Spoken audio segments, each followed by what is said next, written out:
ನಮಸ್ತೆ ಕರ್ನಾಟಕ. ನನ್ನ ಯೂಟ್ಯೂಬ್ ಕುಟುಂಬದ ಸದಸ್ಯರೆಲ್ಲರಿಗೂ ನನ್ನ ವಂದನೆಗಳು. ಮುಂಚಾಲಂನ ಆಶೀರ್ವಾದವನ್ನು ಪಡೆಯುತ್ತಾ, ಆರಾಧ್ಯರನ್ನ ಸ್ಮರಣೆ ಮಾಡ್ತಾ, ತಾಯಿ ಮಾರಿಕಾಂಬೆಯನ್ನು ಸ್ಮರಿಸುತ್ತಾ ಇವತ್ತು ನಾನು ನಿಮ್ಮ ಮುಂದೆ ಬಂದಿದ್ದೇನೆ. ನನ್ನ ಕಾರ್ಯಕ್ರಮಕ್ಕೆ ತಮಗೆಲ್ಲರಿಗೂ ಸ್ವಾಗತವನ್ನು ಬಯಸುತ್ತಾ, ನಮ್ಮ ಆರಾಧ್ಯರು ನಿಮ್ಮೆಲ್ಲರನ್ನ ಕಾಪಾಡಲಿ, ಅವರ ಕರುಣ ಕೃಪಾ ಕಟಾಕ್ಷ ಸದಾ ನಮ್ಮ ಮೇಲೆ ಇರಲಿ ಅಂತ ಹೇಳ್ತಾ ಇವತ್ತಿನ ಕಾರ್ಯಕ್ರಮವನ್ನು ಶುರು ಮಾಡ್ತಾ ಇದ್ದೀನಿ.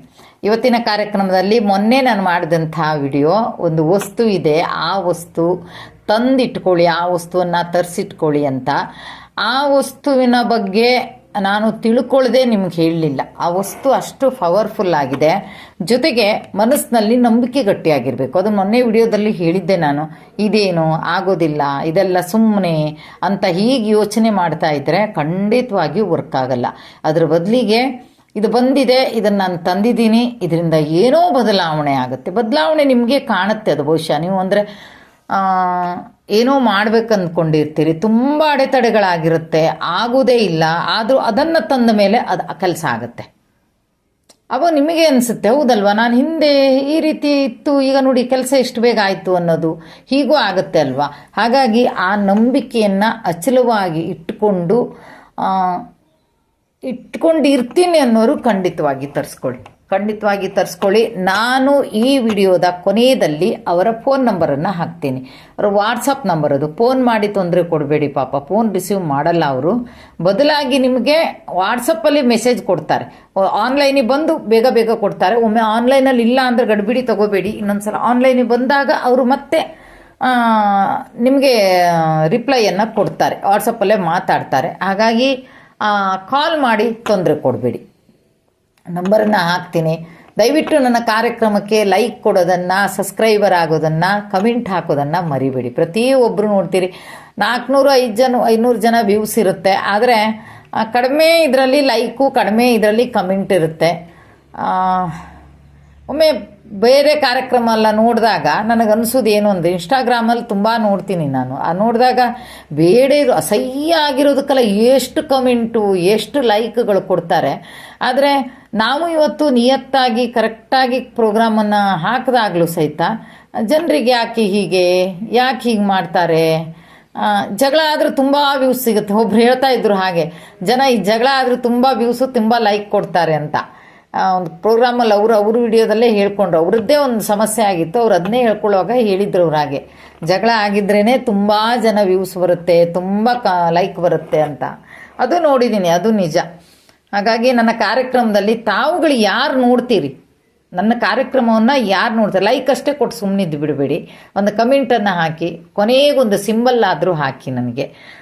ನಾನು ಈ ವಿಡಿಯೋನ ನಿಮಗೆ ಫೋನ್ ನಂಬರನ್ನು ಈ ವಿಡಿಯೋ ತುದಿಯಲ್ಲಿ ಹಾಕ್ತೀನಿ. ಜೊತೆಗೆ ಅದು ಏನಂತ ಸಹಿತ ನಾನು ವಿಡಿಯೋದಲ್ಲಿ ತೋರಿಸ್ತಾ ಇದ್ದೀನಿ. ಗೊತ್ತಾಗುತ್ತೆ, ಅದನ್ನು ಕಂಡ ತಕ್ಷಣ ಗೊತ್ತಾಗುತ್ತೆ. ಕೆಲವರು ವಾಟ್ಸಪ್ಪಲ್ಲಿ ನನಗೆ ಗೆಸ್ ಮಾಡಿದ್ದಾರೆ, ಅಮ್ಮ ಇದಿರ್ಬಹುದಾ ಅಂತ ಕೇಳಿದ್ದಾರೆ. ತುಂಬ ಜನ ನಮಗೂ ಬೇಕು ಅಂತ ಹೇಳಿದ್ದಾರೆ. ಸ್ವಲ್ಪ ಹಣ ಖರ್ಚಾಗುತ್ತೆ ಅದಕ್ಕೆ. ಬಹುಶಃ ಹಣ ಖರ್ಚಾಗುತ್ತೆ ಅಂತ ಯೋಚನೆ ಮಾಡಬೇಡಿ. ಅವರು ತುಂಬ ಪ್ರೇಯರ್ ಮಾಡಿ ಕಳಿಸ್ತಾರೆ, ಅಂದರೆ ಪ್ರಾರ್ಥನೆ ಮಾಡಿ ಕಳಿಸ್ತಾರೆ ಅವರು. ಹಾಗಾಗಿ ನಮ್ಗೆ ಅಂಗಡಿಯಲ್ಲಿ ಸಿಗೋದಕ್ಕೂ ಡಿಫರೆನ್ಸ್ ಇದೆ. ಅದರಲ್ಲಿ ಅಂಗಡಿಯಲ್ಲಿ ಹಾಗೆ ಕೊಡ್ತಾರೆ, ವ್ಯವಹಾರ ದೃಷ್ಟಿಯಲ್ಲಿ ಕೊಡ್ತಾರೆ ಅಂಗಡಿಯಲ್ಲಿ.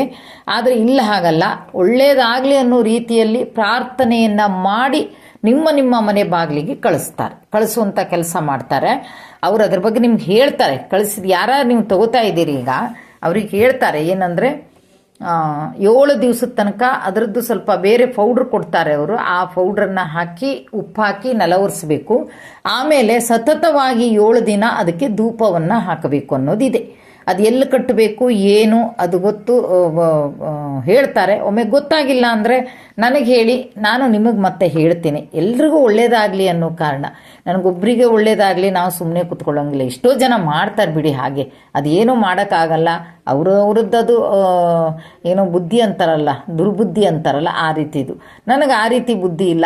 ನೋಡೋಣ ಹಾಗಾದ್ರೆ ಮಾಡೋಣ. ಪಾಪ ನಂಗೆ ಪ್ರೀತಿಯಿಂದ ಕಳಿಸಿದ್ದಾರೆ ಅವರು. ಕಳಿಸಿದ್ದನ್ನು ನನಗೇನೋ ಕೆಲವೊಂದು ಅಡೆತಡೆಗಳಾದ ಕೆಲಸಗಳು ಬೇಗ ಆಯಿತು ತಂದ ಮೇಲೆ. ಒಳ್ಳೇದಾಯಿತು ನನಗೆ. ನಾನು ಇಷ್ಟೇ ಹೇಳಬಲ್ಲೆ, ನನಗೆ ಒಳ್ಳೇದಾಗಿದ್ದಕ್ಕೆ ನಾನು ನಿಮ್ಗೆ ಅದನ್ನು ಹಾಕಿದ್ದೀನಿ. ನಾನು ವಾಟ್ಸಪ್ ನಂಬರ್ ಹಾಕ್ತೀನಿ. ಆ ವಾಟ್ಸಪ್ ನಂಬರಿಗೆ ನಿಮ್ಮ ಅಡ್ರೆಸ್ಸನ್ನು ಕರೆಕ್ಟಾಗಿ ಕಳಿಸಿ. ಆಮೇಲೆ ಫೋನ್ ನಂಬರನ್ನು ಕಳಿಸಿ ಅದಕ್ಕೆ ಸಂಬಂಧಪಟ್ಟ ಹಣವನ್ನು ಖಂಡಿತ ಹಾಕಿ ಸ್ಕ್ರೀನ್ಶಾಟ್ ತೆಗೆದು ಅವ್ರಿಗೆ ಹಾಕಿ. ಯಾಕಂದರೆ ತುಂಬ ಜನ ಕಳಿಸುವಾಗ ಯಾರು ಕಳಿಸಿದ್ರಿ ಯಾರು ಕಳಿಸಿಲ್ಲ ಕನ್ಫ್ಯೂಸ್ ಆಗೋದಂತೂ ಖಂಡಿತ ಬೇಡ. ಅವ್ರಿಗೆ ನೋವಾಗೋದು ಬೇಡ. ಅಂದರೆ ಕೆಲವು ಸಲ ಈ ನಮ್ಮದು ಇದು ವರ್ಕ್ ಆಗಲ್ಲ, ನಾವು ಕಳಿಸಿದ್ದೀವಿ ಅಂದ್ಕೊಂಡಿರ್ತೀವಿ, ಅದ್ರ ರೀಚ್ ಆಗಿರಲ್ಲ. ಆಗ ಅವ್ರಿಗೆ ಪಾಪ ಸುಮ್ಮನೆ ದುಡ್ಡು ದಂಡ ಆಗೋದು ಬೇಡ. ಇಲ್ಲ ಅಂತ ಹೇಳಕ್ಕೆ ಬರಲ್ಲ, ನಾವು ಕಳಿಸಿದ್ದೀವಿ ಅಂತಾರೆ. ಅದಕ್ಕೆ ನೀವು ಕಳಿಸಿದ ತಕ್ಷಣ ಅವರಿಗೊಂದು ಸ್ಕ್ರೀನ್ಶಾಟ್ ಹಾಕಿ. ಆವಾಗ ಗೊತ್ತಾಗುತ್ತೆ, ಇಂಥವ್ರಿಂದ ಬಂತು, ಇಂಥವ್ರಿಗೆ ನಾನು ಕಳಿಸ್ತಾ ಇದ್ದೀನಿ ಅನ್ನೋದಂತೂ ಗ್ಯಾರಂಟಿ ಗೊತ್ತಾಗುತ್ತೆ. ಹಾಗಾಗಿ ನಿಮ್ಮ ಈ ಕಾರ್ಯಕ್ರಮದಲ್ಲಿ ಇವತ್ತು ಅವರ ವಾಟ್ಸಪ್ ನಂಬರನ್ನು ಹಾಕ್ತಾ ಇದ್ದೀನಿ. ಎಲ್ಲರೂ ಅದನ್ನು ತರಿಸ್ಕೊಂಡು ನಿಮ್ಮ ಮನೆಗೆಲ್ಲ ಒಳ್ಳೆಯದಾಗಲಿ. ನಮ್ಮ ವ್ಯಾಪಾರ ಸ್ಥಳ ಇದ್ದರೆ ವ್ಯಾಪಾರ ಸ್ಥಳದಲ್ಲಿ ಇಟ್ಕೊಳ್ಳಿ.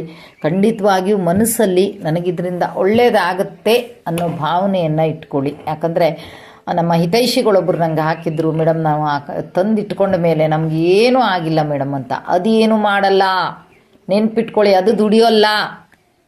ಇದೊಂದು ಸ್ಪಷ್ಟ ಹೇಳ್ತೀನಿ, ದೃಷ್ಟಿ ದೋಷಗಳನ್ನು ಕಳೆಯುತ್ತೆ.